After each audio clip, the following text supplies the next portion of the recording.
Just over a century ago, the world was forever changed by the mass production of the automobile. The Ford Model T turned the four-wheeled vehicle into modern society's preferred mode of transportation. In just the last 5 years, including the year of the COVID-19 pandemic, the automotive industry has manufactured nearly 100 million units annually, generating approximately $3 trillion in revenue per year. These are staggering figures, but understandable given the number of brands in the market. Or so it seems, because in fact, the number of brands does not translate into true competition.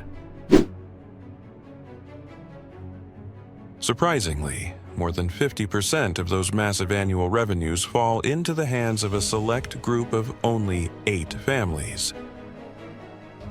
While car enthusiasts debate daily about which cars are the best, at the top of the automotive pyramid, the discussions are of a very different nature. For these powerful dynasties, competition in the traditional sense is meaningless.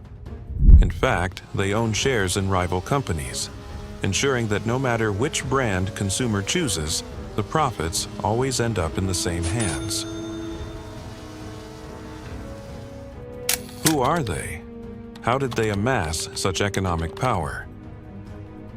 Let's go back in time to uncover the figures whose decisions continue to shape the future of the automotive industry.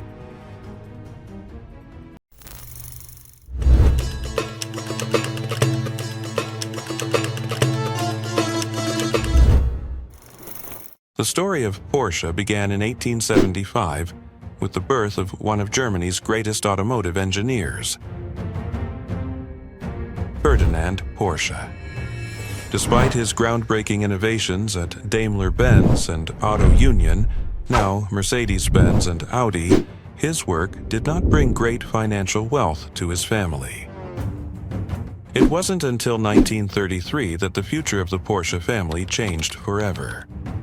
At that time, the Führer envisioned replicating for the German people what Henry Ford had accomplished in the United States with the Ford Model T. The dictator sketched the silhouette of what would become the legendary Volkswagen, and it was Ferdinand Porsche's small independent company, along with his son Ferry and his son-in-law Anton Piëch, that won the public contract to develop the vehicle that would go down in history as the people's car. However, a fourth key figure played a crucial role in the founding of Porsche: Adolf Rosenberger, a Jewish businessman and investor who believed in the Porsche family's talent and provided the initial funding for the company. With Hitler's rise to power, Rosenberger was arrested and forced to sell his shares to Ferry Porsche for a symbolic price. Neither he nor his heirs ever regained their rights over the company. When the Volkswagen Type 1 Beetle went into production, the invasion of Poland in 1939 forced its manufacturing to halt, and the outbreak of World War II compelled Porsche's factory to produce military vehicles for the regime.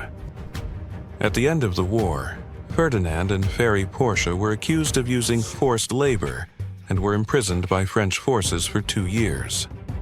While in prison, they were offered a deal to collaborate on design projects for Renault in exchange for reduced sentences. After his release, Ferdinand Porsche retired, living off the royalties generated by each Volkswagen Type 1 produced, while Ferry Porsche took over the company's leadership. Driven by his passion for racing, Ferry Porsche decided to create his own automobile when he couldn't find one that met his expectations. Thus, the Porsche 356 No. 1 Roadster was born, a handcrafted vehicle that in 1951 debuted and won the 24 Hours of Le Mans, showcasing the family's sophisticated engineering legacy to the world.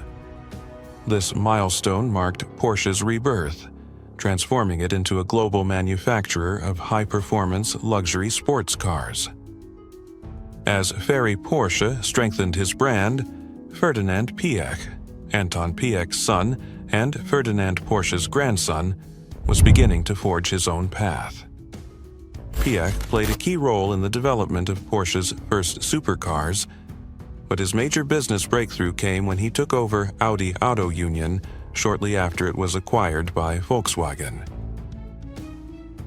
His leadership was so successful that in 1993, he was appointed CEO and chairman of the Volkswagen Group.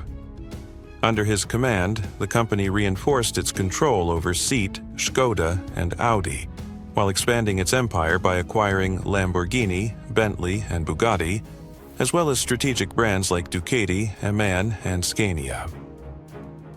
Over the years, the Porsche and Piëch families have engaged in fierce battles for control of both companies. This struggle nearly drove Porsche to the brink of bankruptcy, as the company took on massive debt in an attempt to secure a larger stake in Volkswagen. To avoid financial collapse, in 2022, both families reached a shareholder agreement. Since then, the Porsche and Piëch heirs have maintained stakes in both companies and appointed Oliver Blume as CEO of both Volkswagen and Porsche simultaneously. This unusual structure has been the subject of debate within German corporate regulations, but it has reinforced the family's grip on the automotive empire. Nowadays, the combined wealth of the Porsche and Piëch families exceeds $50 billion, making them one of the most powerful forces in the global automotive industry.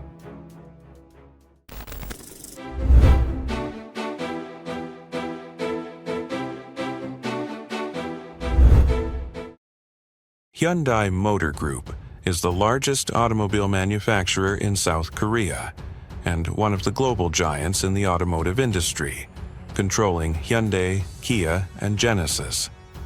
Today, the company produces over 5 million vehicles per year, with a market capitalization exceeding $60 billion. However, its history began with humble origins. Although it is now considered a fully South Korean company, its founder, Chung was born in a small village that is now part of North Korea. As the eldest of 7 siblings, he grew up in a family of farmers in a Korea occupied by Japan, where Koreans were treated as second-class citizens. From a young age, Chung dreamed of a future beyond the farm. He attempted to escape 3 times, and on his 4th attempt in 1933, he sold one of his father's cows to buy a ticket to Seoul, finally achieving his goal at the age of 18. In the capital, he found a job as an assistant in a rice shop, quickly proving himself invaluable to the business and earning the trust of both the owner and the customers. Fate played in his favor when the shopkeeper fell seriously ill and decided to hand over the store to him. Thanks to this opportunity, Chung improved his living conditions, saved money, and helped his family by purchasing more farmland. By the age of 22, his life seemed to be on a path to success, but global conflicts would change his destiny. With the onset of World War II, Japan imposed grain rationing in Korea, forcing him to shut down his rice shop. Determined to reinvent himself, he invested all his savings in an automobile repair workshop with a Japanese partner. His business skills allowed him to expand the shop and hire 70 employees in just 3 years. However, in 1943, Japanese authorities took over the company and merged it with a steel plant, once again halting his business rise. After the war, Chung refused to give up. He returned to Seoul and founded Hyundai, a name that means modernity in Korean.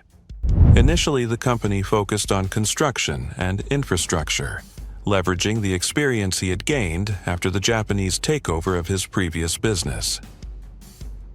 With Korea in ruins, Chung's vision was key to the country's reconstruction. He understood that the country's future depended on industrial development and infrastructure, turning Hyundai into one of South Korea's leading construction firms. By that time, the Korean peninsula had already been divided into North and South Korea, with the latter under U.S. influence, facilitating investments in large infrastructure projects, which was an advantage for Hyundai. By 1967, Hyundai was already one of South Korea's most prosperous companies, with projects across Asia and a strong presence in construction, industry, and energy. However, Chung recognized that the automotive sector had enormous potential for the country's growth. That same year, he founded Hyundai Motor Company and began a partnership with Ford Motor Company. However, it wasn't until 1975 that the company launched its first fully South Korean-produced vehicle, the Hyundai Pony, developed with Mitsubishi technology. Despite strong financial backing, Hyundai's automotive division took over 30 years to establish itself due to its lack of experience in the industry and the perception that its cars lacked reliability. It was under the leadership of Chung Mong-koo, the founder's second eldest son, that Hyundai transformed its image and positioned itself as a globally competitive brand. Since the 1990s, the company has launched iconic models such as the Hyundai Sonata, Elantra, Tucson, and Santa Fe, as well as establishing its luxury division, Genesis. In 1997, during the Asian financial crisis, Hyundai acquired Kia, rescuing it from bankruptcy and further strengthening its position in the automotive sector. Nowadays, Hyundai Motor Group generates 50% of Hyundai Group's annual revenue, solidifying the Chung family as one of South Korea's wealthiest and most influential chaebols, with a net worth exceeding $10 billion.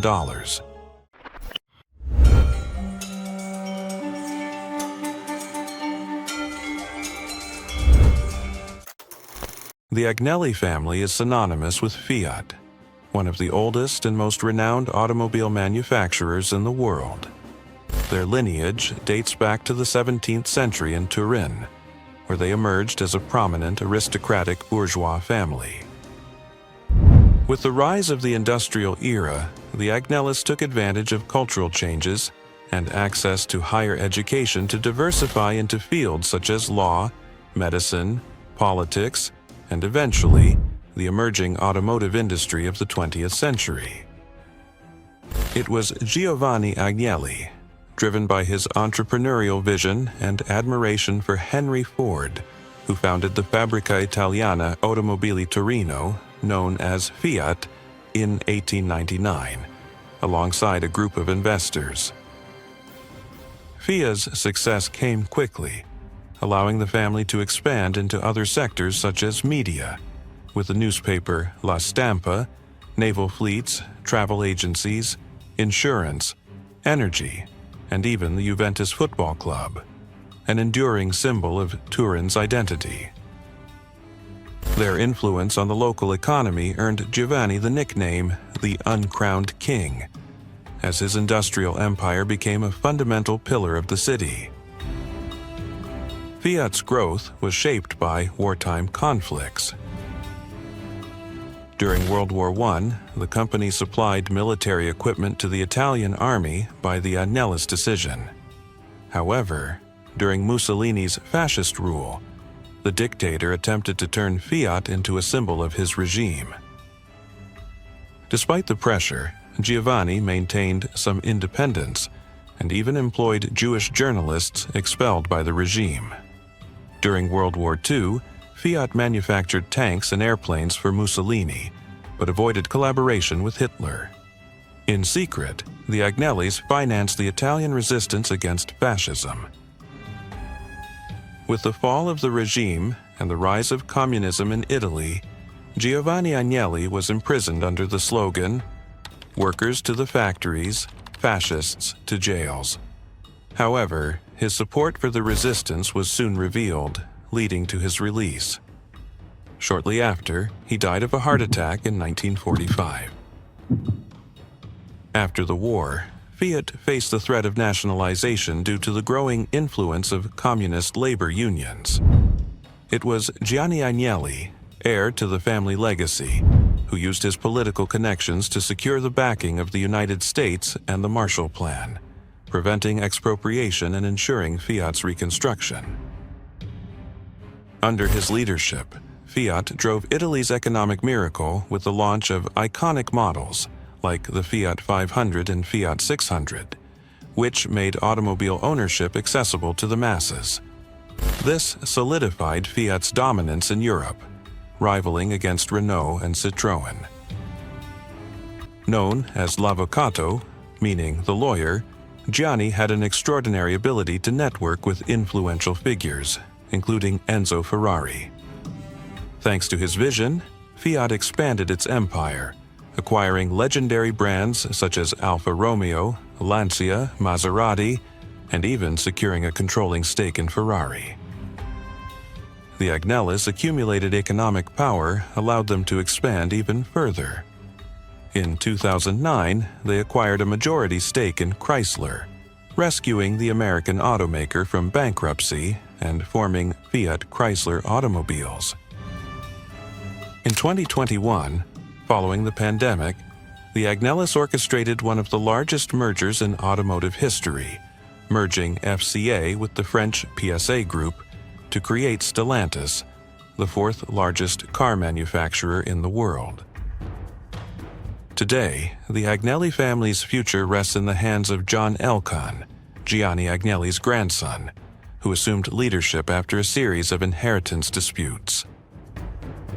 The Agnellis remain one of Italy's wealthiest families, with an estimated net worth exceeding $30 billion. Through Stellantis, they control 14 automotive brands, including Alfa Romeo, Chrysler, Citroën, Dodge, Jeep, Maserati, Opel, Peugeot, and Ram, while also retaining a 50% stake in Ferrari, though the latter continues to operate independently under the leadership of Enzo Ferrari's heirs.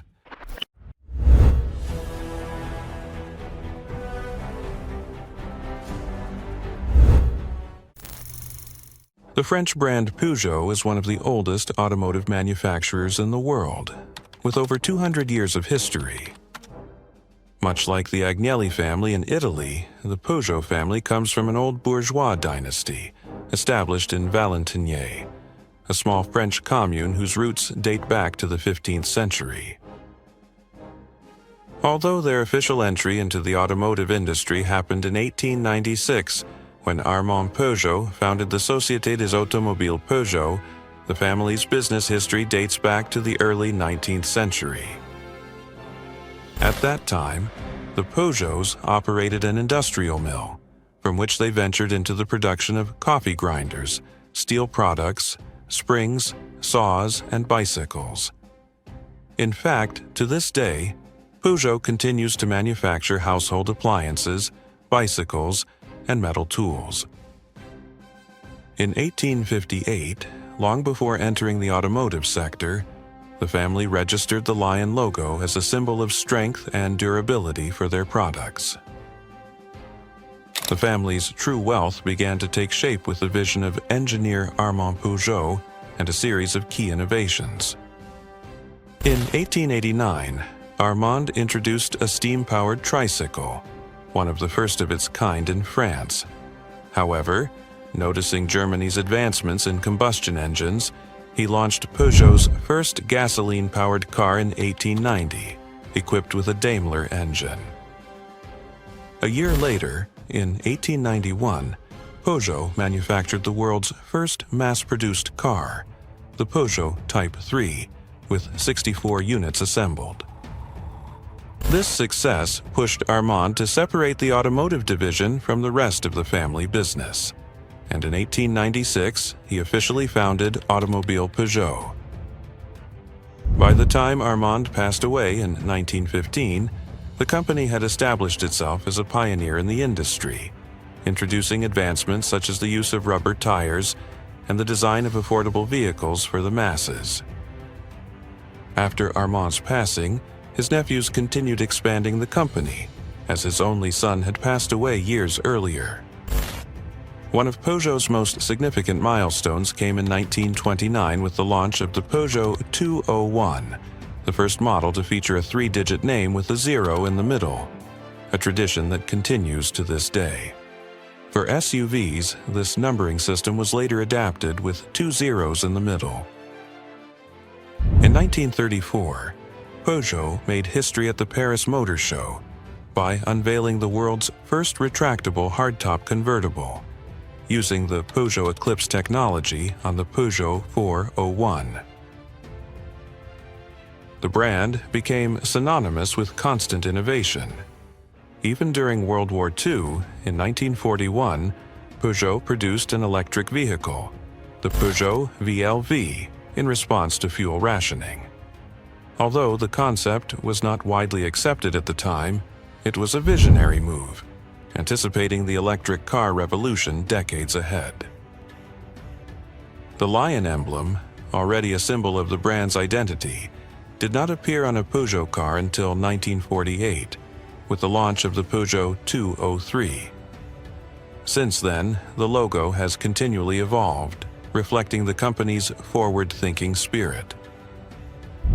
Like other automotive giants, Peugeot faced financial challenges. In the 1970s, the oil crisis severely impacted the industry, pushing Citroën to the brink of bankruptcy. The Peugeot family led its acquisition, and in 1976, the two brands merged under PSA, Peugeot Société Anonyme.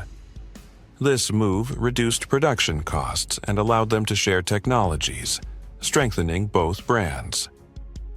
The merger was a success, and in the 2000s, PSA launched its premium division, giving rise to DS automobiles.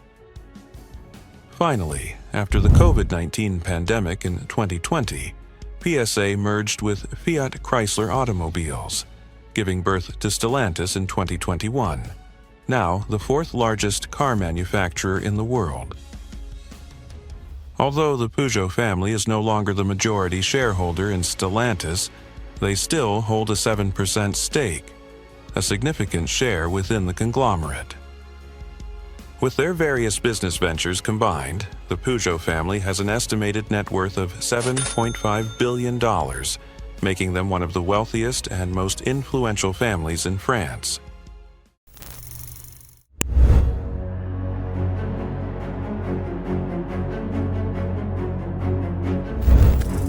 Ford Motor Company is one of the oldest and most iconic automotive brands in the world, with over a century of history.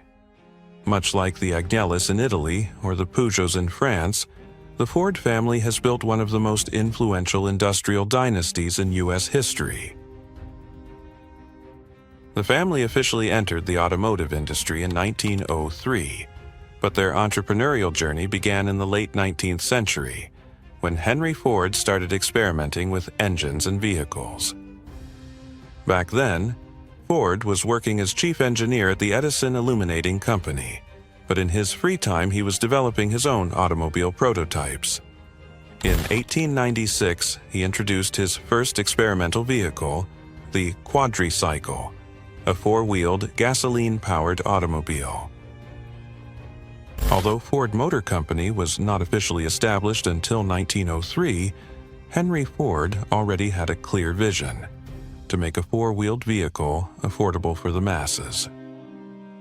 That vision became a reality in 1908 with the launch of the Ford Model T, a vehicle that revolutionized the industry by being the first mass-produced car using assembly lines. Ford found inspiration in Chicago slaughterhouses, where he observed how animals were disassembled in a sequential process. He reversed this approach and applied it to automobile manufacturing, significantly reducing costs and production time. The Ford Model T became the car that put the world on wheels, democratizing access to automobiles and cementing the Ford family's fortune.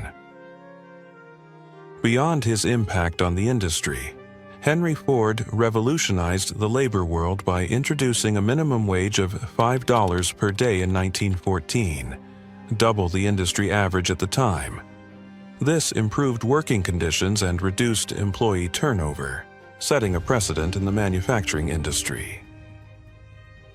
Throughout the 20th century, the Ford family continued expanding its empire. In 1945, Henry Ford II, the founder's grandson, took over the company's leadership and was responsible for modernizing the business and strengthening its global presence. Under his direction, Ford diversified its production, incorporating new brands and technologies, solidifying itself as one of the giants of the global automotive industry. One of the most remarkable moments in the Ford family's history occurred after World War II. The British government offered Henry Ford II the opportunity to buy Volkswagen, a company that was devastated by the war at the time. Surprisingly, Ford rejected the offer, arguing that he saw no future for the company or the model created by Ferdinand Porsche. Years later, he would deeply regret this decision, as Volkswagen would become one of Ford's biggest competitors in the global market. Today, although Ford Motor Company is a publicly traded corporation, the family still plays an active role in its leadership. The current executive chairman, William Clay Ford Jr., is the founder's great-grandson, and his net worth is estimated at approximately $2 billion. Additionally, the Ford family retains a strong 40% voting power in the company, ensuring their continued influence in key decisions within the automotive giant.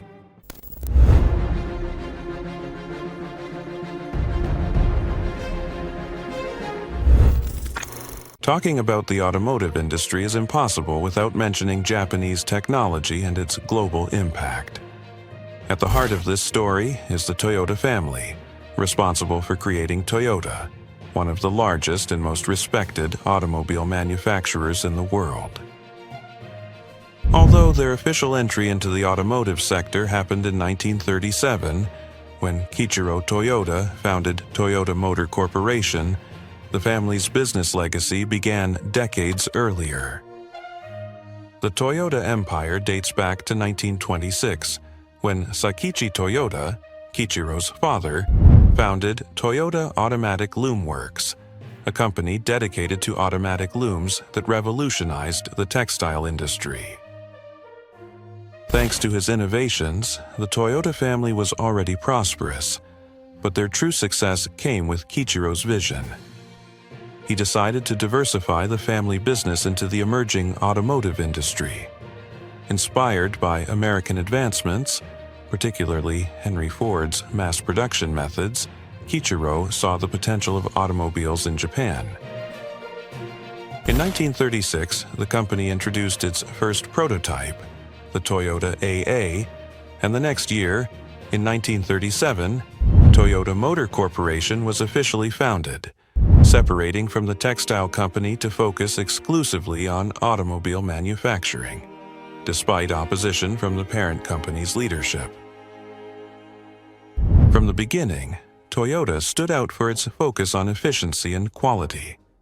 Under Kiichiro's leadership, the company implemented the revolutionary just-in-time system, a production method that optimized processes, reducing costs and waste, a concept that would later become a global manufacturing standard.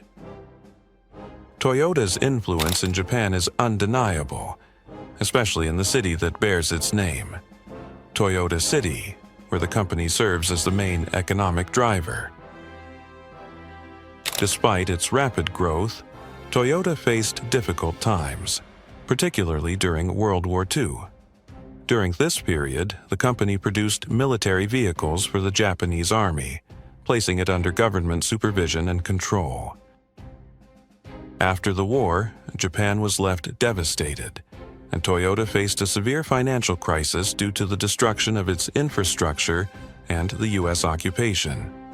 However, thanks to the determination of Kiichiro and his successor, Eiji Toyoda, the company managed to recover and avoid bankruptcy.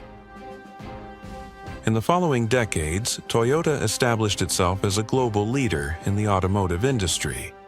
By the 1980s, the company expanded its empire with the acquisition and development of new brands, most notably the launch of Lexus, which quickly became a symbol of luxury and quality. In 1997, Toyota made history once again by launching the Prius, the world's first mass-produced hybrid vehicle. This pioneering innovation sparked a revolution in sustainable mobility, positioning Toyota as a leader in eco-friendly automotive technology. Decades of success made Toyota the world's largest car manufacturer. In 2009, Akio Toyoda, Kiichiro's grandson, took over the company's leadership, guiding Toyota through the global financial crisis and expanding its presence in the electric and hybrid vehicle market. Today, the Toyota family is one of the wealthiest and most influential in Japan, with an estimated net worth of over $15 billion.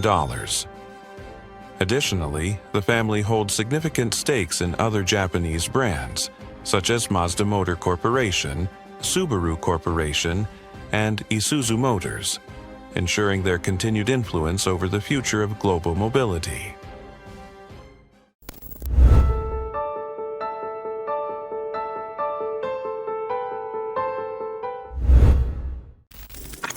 China's Geely is one of the fastest-growing and most dynamic automotive brands in the world, achieving in just 30 years what took other manufacturers over a century. Geely Holding Group controls not only Geely, but also renowned brands such as Volvo, Lotus, and Polestar, in addition to holding a strategic stake in Daimler AG, the parent company of Mercedes-Benz. Nowadays, Geely produces millions of vehicles annually and has a significant market capitalization, but its origins were incredibly humble. Geely's founder, Li Shufu, was born in 1963 in a rural village in Zhejiang Province, China. The son of a farming family, he worked on the family farm from a young age, helping to sustain the household in a challenging economic environment. At 17 years old, in 1980, he decided to venture into business. With a family loan, he started a small enterprise manufacturing refrigerator parts, marking his first step into the industrial sector. Over time, this business evolved into motorcycle production under the Geely brand, which in Chinese means lucky. This change allowed Li to accumulate his first significant capital and begin dreaming of something far more ambitious: the automotive industry. At that time, China's automotive sector was dominated by state-owned enterprises, making it extremely difficult for private companies to enter the market. However, Li Shufu was undeterred. One aspect that has sparked speculation is that, in his youth, Li Shufu joined the Chinese Communist Party, where he is rumored to have built a close relationship with Xi Jinping, now China's president. Some people believe this connection played a crucial role in Geely's expansion, though it has never been officially confirmed. In 1997, after years of saving and gaining industry experience, Li officially founded Geely Automobile, marking his entry into the automotive world. But Geely's biggest breakthrough came in 2010 when the company acquired the Swedish brand Volvo. Many considered this purchase a major risk, but Li Shufu proved to be a visionary by allowing Volvo to operate independently, leading to a remarkable brand resurgence and record-breaking sales.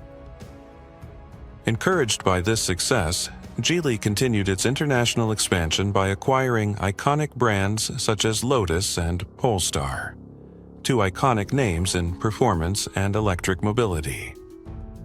In 2018, the Chinese firm made another strategic move by acquiring a significant stake in Daimler AG, the parent company of Mercedes-Benz. This bold move established the Li family as a key player in the global automotive industry, giving them influence over one of the world's most prestigious luxury brands. The way to success was not easy. In its early years, Geely struggled to earn consumer trust, as its vehicles were initially perceived as low quality, similar to what happened with South Korean car manufacturers. Nonetheless, an aggressive reinvestment strategy in research and development, combined with the acquisition of advanced technology and a well-planned global expansion, transformed the company's reputation. Today, Geely Holding Group is one of the world's leading automobile manufacturers and the second largest in China, with a strong presence in global markets and a major push toward electric mobility.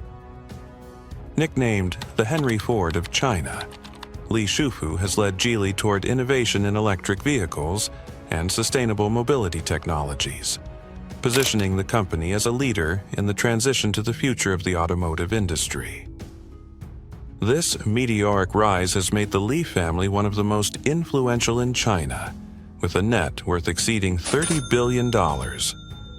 Furthermore, Li Shufu ranks among the 10 wealthiest people in the country, standing out as one of the most visionary entrepreneurs in China's automotive history.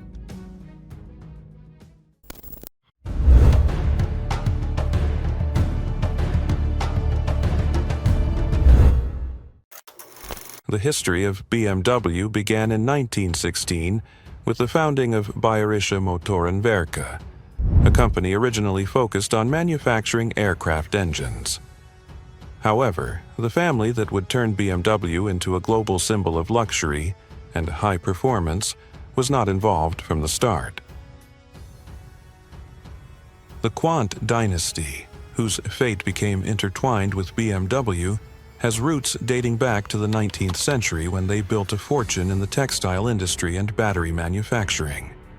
Their rise as an industrial powerhouse began in the 1920s when patriarch Günther Quandt expanded his interests into key sectors of the German economy, including the automotive industry.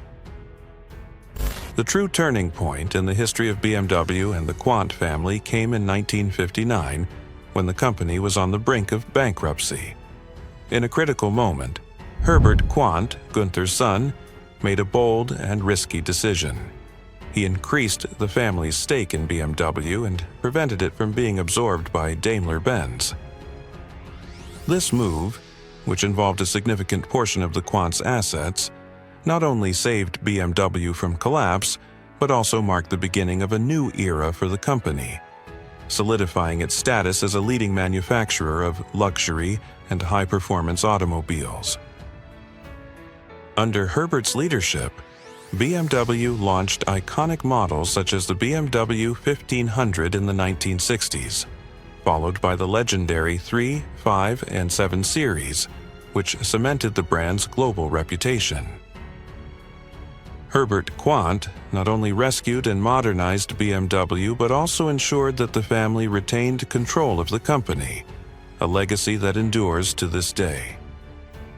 Following his passing in 1982, his children, Stefan and Suzanne Quandt, inherited the majority stake and continued the family's tradition of leadership and strategic influence, albeit under a shroud of secrecy. Currently, Stefan and Suzanne Quandt jointly own more than 46% of BMW, giving them significant control over key company decisions.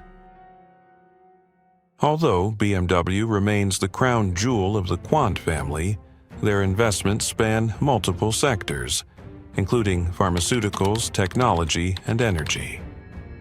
This diversification has not only preserved the family's wealth for generations, but also solidified their status as one of Germany's most powerful and enigmatic dynasties.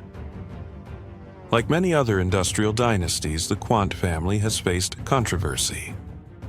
Historical records confirm that during World War II, their factories used forced labor, leading to historical and moral scrutiny over their legacy. Furthermore, heirs from another branch of the Quandt family, descended from Herbert's half-brother, Harold Quandt, have also been linked to Nazi Germany, as Harold was the stepson of Joseph Goebbels. Although the Quandt family's influence in BMW remains strong, little is known today about the other branch's holdings. In recent years, the family has taken steps to acknowledge this dark past, though debates over their responsibility remain part of historical discourse. Today, BMW continues to be one of the most successful automobile manufacturers in the world, and the Quandt family, with an estimated net worth of over $40 billion, remains one of Germany's most powerful and enigmatic families. This concludes our journey through the 8 most powerful families in the automotive industry. Dynasties that, despite diverse origins and remarkable challenges, have built empires that not only dominate the present, but will continue shaping the future of the sector. But what do you think? Will these powerful families continue to reign over the automotive industry in the coming years, or will the rise of new players and groundbreaking technologies completely reshape the landscape? If you've enjoyed the story of the 8 most influential families in the automotive industry, we invite you to subscribe and turn on notifications to keep exploring the lives and achievements of the key figures shaping the global automotive world.